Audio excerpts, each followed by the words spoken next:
So good morning, everyone, and thank you for being here. I'm joined by Representative Maloney, Eugene D. Pasquale, Pennsylvania Auditor General. This audit began a little over a year ago, and at the time it really began from a letter that was signed by both, at the time, leaders Reed and Hanna. But Representative Maloney is here because I want to give him credit as he was really the lead driver of why we are here today, and that was there was a big concern from members of the legislature, and I think Representative Maloney in particular was representing the concern about lack of what I think would be appropriately termed necessary oversight of the Game Commission. You know, with them asking for potential fee increases, they both parties in the legislature wanted myself to take a look at this so that we could see what the situation was and what needed to be done moving forward. So today I'm releasing my audit of the Pennsylvania Game Commission, and I do want to begin by, and I know there's going to be some criticism here, but I do want to say that the Game Commission fully cooperated with this audit, and I know that that can sometimes be uncomfortable, but I do want to commend that effort. For more than a century, the Pennsylvania Game Commission has been responsible for managing our state's abundant wildlife resources. The Commission does not receive funds through the state's general fund budget.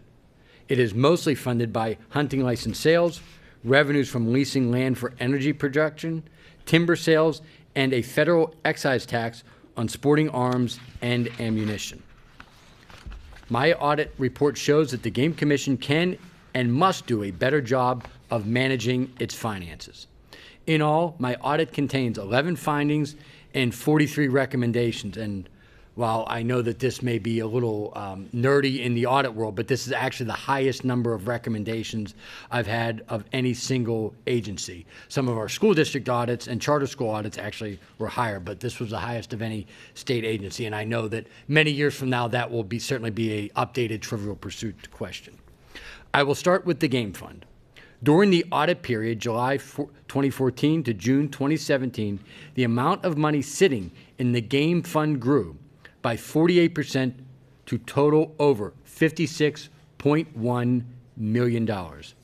I checked on the latest figure and was, to be blunt, astounded to learn that as of June 30, 2018, the Game Fund balance was over $72.8 million, an increase of $16.7 million from when my audit period began.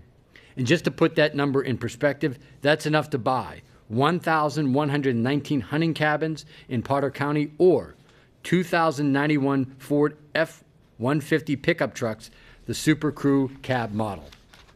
The Game Commission is sitting on $72.8 million in the Game Fund and says it cannot factor that money into its budget decisions.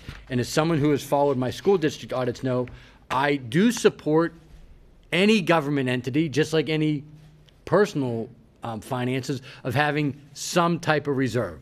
I do believe, though, that there comes a point where a fund can either be too high unless it is earmarked for specific items.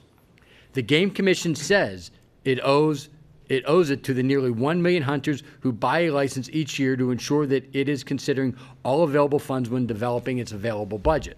And again, I understand that, but again, that number I do believe is very high. The Game Commission also must strengthen its overall financial oversight and transparency, particularly when it comes to managing its escrow accounts and tracking lease royalties paid by big gas and oil firms. This is perhaps the most critical piece of our audit. My auditors found that the Commission had 7 escrow accounts holding a total of more than $6.5 million.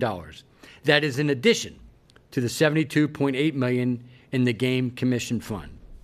What was even more shocking to me was the amount of money. Is that until my audit, the Commission's chief financial officer didn't even have knowledge of the specific accounts, balances, or purposes of the individual accounts until our audit was taking place and completed.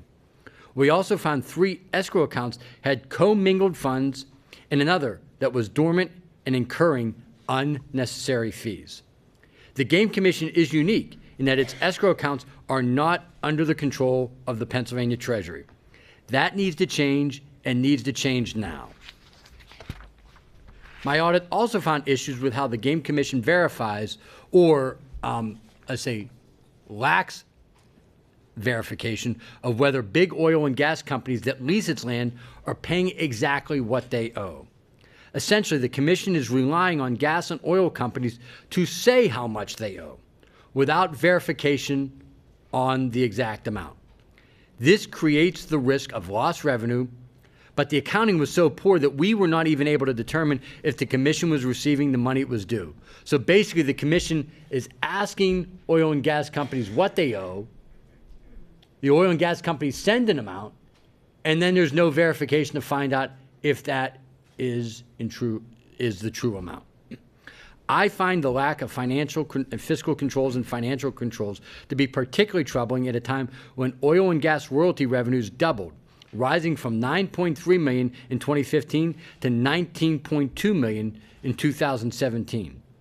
My team found that the Commission never levied interest penalties or on delinquent payments. It also did not bother to check the royalty payments against the annual production reports the companies submit to the Department of Environmental Protection. So there is plenty of ability out there to make sure or to actually get what the verified amount should be, and the Game Commission never once did it. That simple extra step could have provided an extra layer of accountability for these oil and gas companies. In addition, the Game Commission's failure to log and promptly deposit royalty checks immediately upon receipt created the risk of loss or potential theft of public funds. And I know they do not get general fund money, but in my view, and I think the view of many, all of these fees, whether they be from oil and gas companies or from hunting licenses, are public funds once they are paid. In fact, auditors found instances where checks were deposited several weeks after they were stamped received. In one case, the check wasn't deposited for 63 days. In some cases, the oil and gas companies had to call the Game Commission to request that their check be deposited. Now think about the craziness of that. The oil and gas company is basically making a payment to the Game Commission, and the Game Commission was never depositing that money, and the Game Commission themselves had to get a phone call from the oil and gas company to make sure that that check was deposited. Another finding involves the Commission's vehicle fleet, where the agency spends approximately $3 million per year.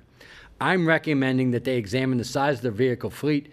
I do believe that there are potential savings there, but I also want to point out, and I recognize the Commission, similar to other outdoor agencies like Department of Conservation and Natural Resources, Environmental Protection, et cetera, that there are nuances with the Game Commission of why they do need some of these vehicles more so than many state agencies. So I want to point out that while we want them to continue to look and monitor for potential savings, I also recognize that there is a unique difference there similar to other outdoor agencies. So I want to make it clear that they should try to do a better job, but this is not an agency where they should be trying to eliminate their fleet, because there's public safety involved in just territory where they need to get to that is not like most state agencies.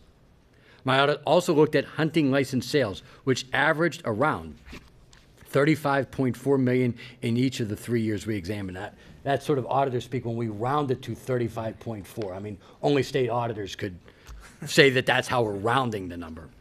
The number of licenses sold in Pennsylvania and similar states has been trending downward over the long term. Now, when I say similar states, we looked at states across the country. So, for example, Texas has seen an increase, but Michigan, Wisconsin, Ohio, and Pennsylvania have been in a similar situation to us, which means we think that there is a demographic challenge of what's happening in our Midwestern states.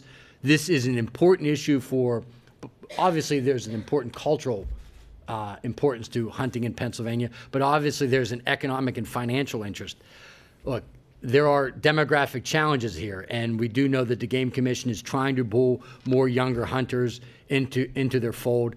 I think that that is a good thing. You cannot force people to be hunters, though, but I do want to point out that some of these trends are seen in similar demographic states across the country, and so I want to be fair about that and say I could sit here and bash them for seeing the drops, but when you see similar demographic states, that trend is relatively similar, so I want to be fair on that. So, and I don't personally believe that that is the Game Commission's fault. Some of the trend appears to be simple demographics. Baby boomers are beginning to age out of the sport, and a lot of younger people are not coming in just to replace them. That's not to say there's none, but it's not a one-for-one replacement. 50 years ago, about 10% of the U.S.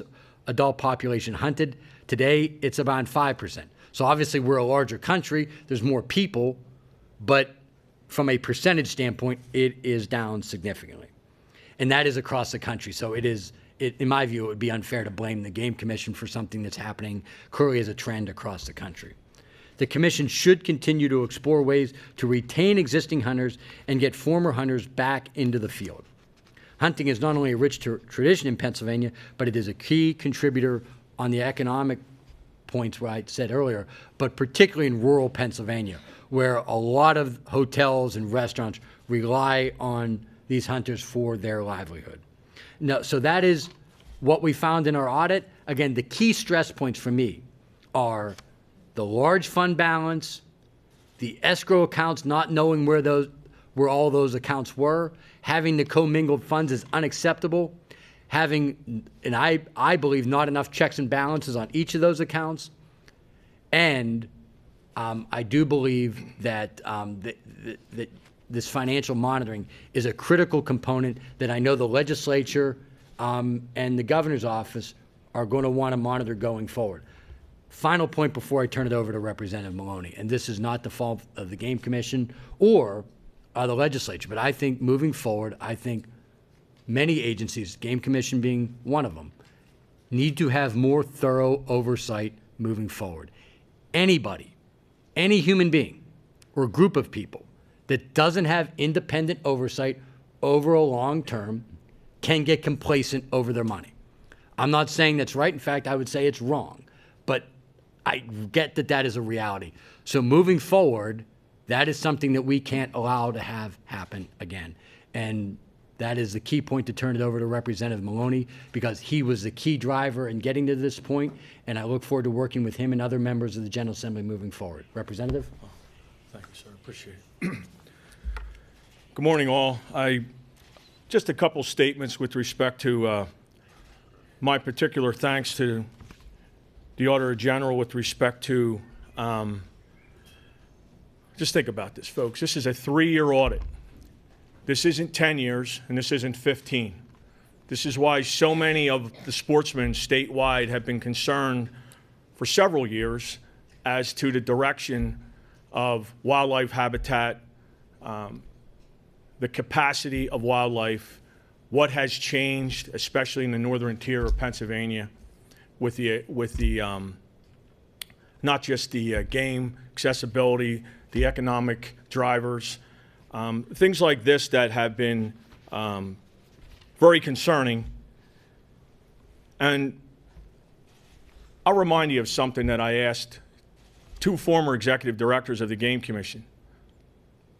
When you come to us for more money, and the sportsmen often ask us, no matter where we go, where is the money going? You don't really have a good answer. This is one of the reasons why I think this audit was terrific, with shining light on a 3-year span. And a 3-year span that shows a doubling of funds just in the Marcellus money, when the question that I asked the 2 previous executive directors were, if you didn't have this Marcellus money, what would you be doing? And my answer was always the same. Good question.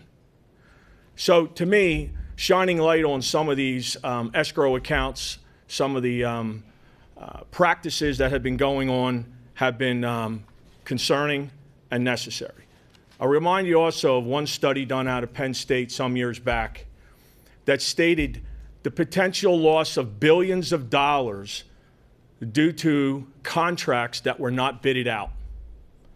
And so now if we have contracts that were not bidded out, and now we have contracts that are in place, and you don't even know what that contract reads or how much funds you should be receiving, to me is sort of a double whammy with respect to having the lack of transparency or accountability. So I know there's going to be questions. I know that we do have a new committee in place, an oversight committee that I have already had conversation yesterday and today over the fact that I think moving forward, this has opened the door for the potential of, well, my good friend standing here used the word possible theft. And so for me, that is very, very concerning as to the sportsman's requirement of an agency that's to be serving them. So I'm sure you might want to take some questions, and I thank you. Oh, thanks, Dave. Questions? Yeah, Brad? Eugene, is the bottom line here a $73 million surplus? Does that negate or stall, postpone the need for any kind of fee increase? Obviously, that's a decision of the General Assembly. I would be hard-pressed at this point to support any type of fee increases until I was confident that all of these funds were better managed and that there was a real game plan for that $73 million. After that, then it's up to the General Assembly. But at this point, I would not be recommending that. Sir, I noticed several references on your press release here to the economic spinoff from hunting. Did you do come to any conclusions relative to the current push to try to remove the ban on Sunday hunting and the effects that would have on sales of hunting licenses? We didn't talk about that specifically in the audit because that's something that it's hard to predict. Something we tend to see what's happened and analyze what happened. I am concerned about how that would play economically moving forward. That's just me speaking to you as you know, as a Pennsylvanian. I am concerned about that. I think that there should be a lot more discussion and study on that, because if it is truly a negative ramification economically, it could be devastating to families and the rural northern tier of Pennsylvania's economy. But that was not part of the audit for a very specific reason, is that we didn't have specific data that we could look at and verify. Thank you. You mentioned, so the escrow accounts are not in Treasury, correct? And that's unique. Can that be addressed through legislative action? Can the Game Commission, can that be done unilaterally? How does that work, and how could that change going forward? Look, it could happen one of two ways. I think the Game Commission could just agree to have that happen, or it could happen legislatively. I think either one of those could happen. My biggest priority right now is making sure that each of those accounts have more transparency, that the staff has a better understanding of what their purpose is, and if there are any of those accounts aren't necessary anymore, let's get rid of them. Because when you have those 7 accounts and you only have one person responsible for the oversight of them, and some of the staff didn't even know that they existed, that to me seems like it's a recipe for disaster. Has the Game Commission been responsive? Do you think they're going to implement the majority of these? I want to be fair to them. Certainly, as I said before, they were entirely cooperative during the audit. They agreed with practically all the recommendations. But as we've seen before, time will tell. And I do think that this is where the General Assembly comes in, because I know that there is, let's just say, strong bipartisan concern on these findings. We've had dialogue with legislators across the state today, and I do think that there's going to be significantly more discussions moving forward. Does the Fish and Boat Commission have escrow accounts, and are they managed by the Pennsylvania Treasury?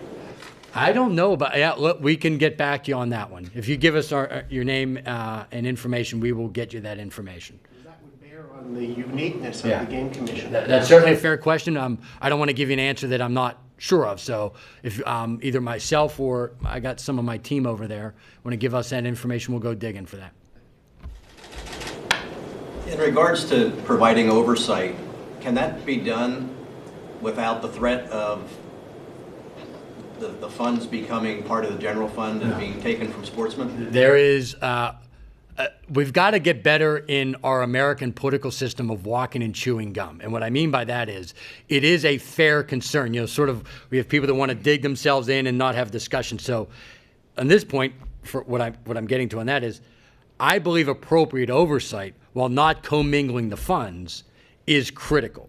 I do not believe that this should ever be tied into the general fund. I think when people pay these hunting licenses, they are anticipating that that's for the right and privilege to hunt and to manage the game lands and manage herds and do all of that, and not be used for name the pet project in some other part of the state. Having said that, I do also believe that once the fees and fines are paid, they are public funds, which means we as public officials, and I think the public at large in Pennsylvania, have the right to expect that they are spent for the purposes that they are designed for. So I think we've got to find that right balance, which it cannot be utilized for any general fund purposes, but also making sure that it is secure in going where it's supposed to go. Yeah, we don't want another Social Security. Yeah, there is no question about that. Yeah, absolutely. Yeah, that's a good question. Yeah, and that's a good point. I certainly would not ever suggest or want that. I think as a sportsman, I think one of the things that's unique about Pennsylvania is that we take tremendous pride in our heritage and tradition. And I believe that what the sportsmen have been responsible for producing should stay with the sportsmen, and it should not be in the general fund in any way, shape, or form. I will remind you that the difference between game land and state forest land is the fact that that's hunter's land, as I would always call it, sportsman's land. And I believe that's the intent. I believe that's how it should stay. I just believe that the oversight and possibly the council or whatever that could be put in place to provide the mission to be always followed. And I think that's the point here. And I know some of the question, I know what your question was earlier, but I will also state something with respect to the sportsman's impact as per one particular day of the week or the weekend or whatever.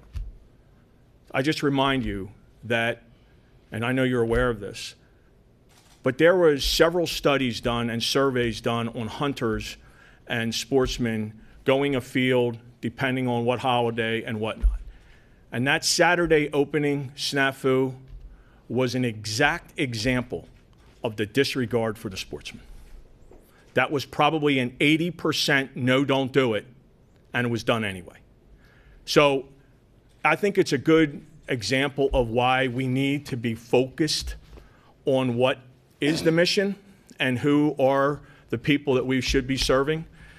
And like I've done since I came here, I've had a piece of legislation to make hunter safety course available statewide so that those kids who would never see that opportunity would say, wow, I didn't know this was here in Pennsylvania.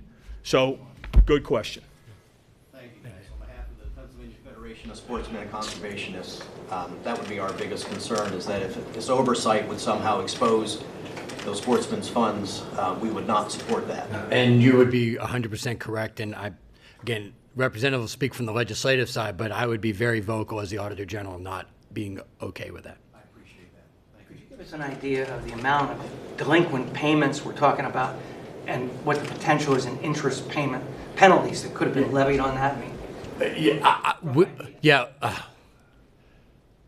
I don't feel confident giving the number because the accounting processes were so poor. So I think this is where some of my team are pulling out their defibrillator, hoping I don't give a number because that number cannot be verified. But let's put it this, we are 100% confident that there were delinquent payments and there was interest that would have been owed, and it would not have been insignificant.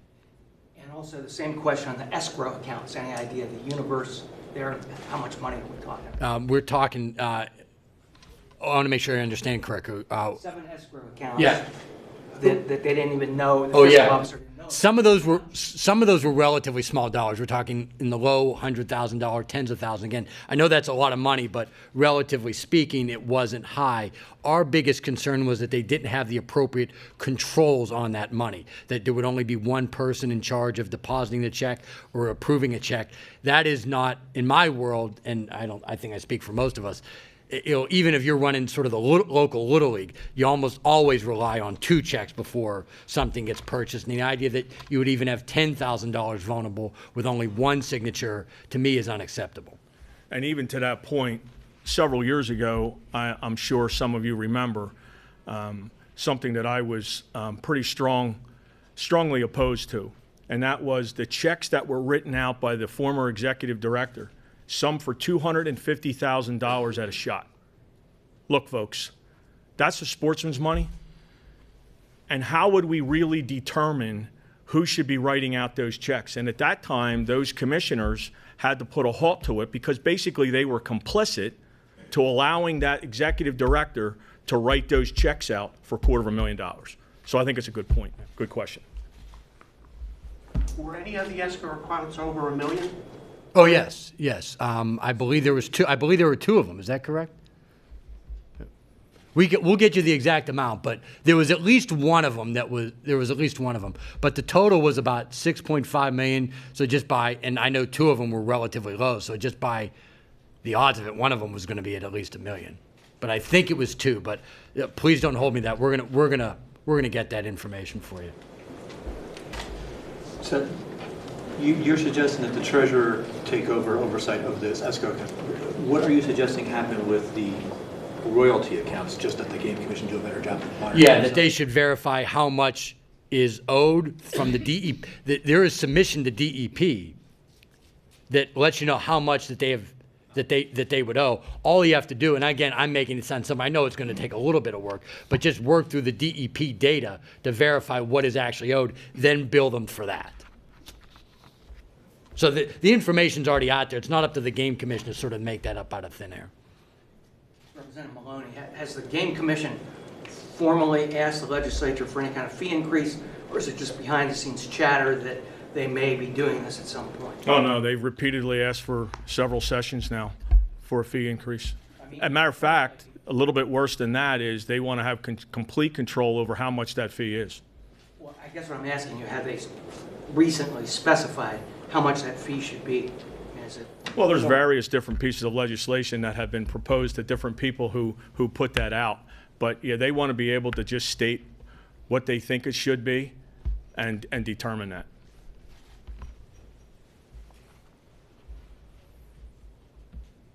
Any other questions? With the Game Commission oversight of these funds and the oil and gas royalties, in your estimation, from what you've seen, require additional employees at the Game Commission? I don't think so. They have the employees? I believe that look, they may disagree with this, but I believe they have sufficient staff. Again, if I was suggesting that they had to determine the amount of oil and gas pulled from the ground themselves, that's a different issue. But I think, DEP already gets the data from the company, so verifying that information, I don't believe that requires any additional staff. And having just one person in charge of approving a check, find someone who's credible and authentic and trustworthy and make them the second person on the check. Again, I've been involved in youth sports from the time, there isn't a single organization that I know of anymore that allows one person to just sign off on money. I'm talking about, I coach American Legion baseball. I can't buy baseballs without two people signing off on that. And again, I'm not complaining about that. That's just because it's not my money.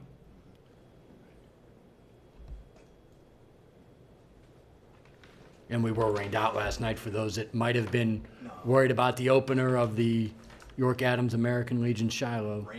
Yeah, I know it was shocking that we didn't have the kids out there in the tornado watch last night. I mean, where is the pride anymore? Any other questions? If not, everyone, thank you. Have a great day.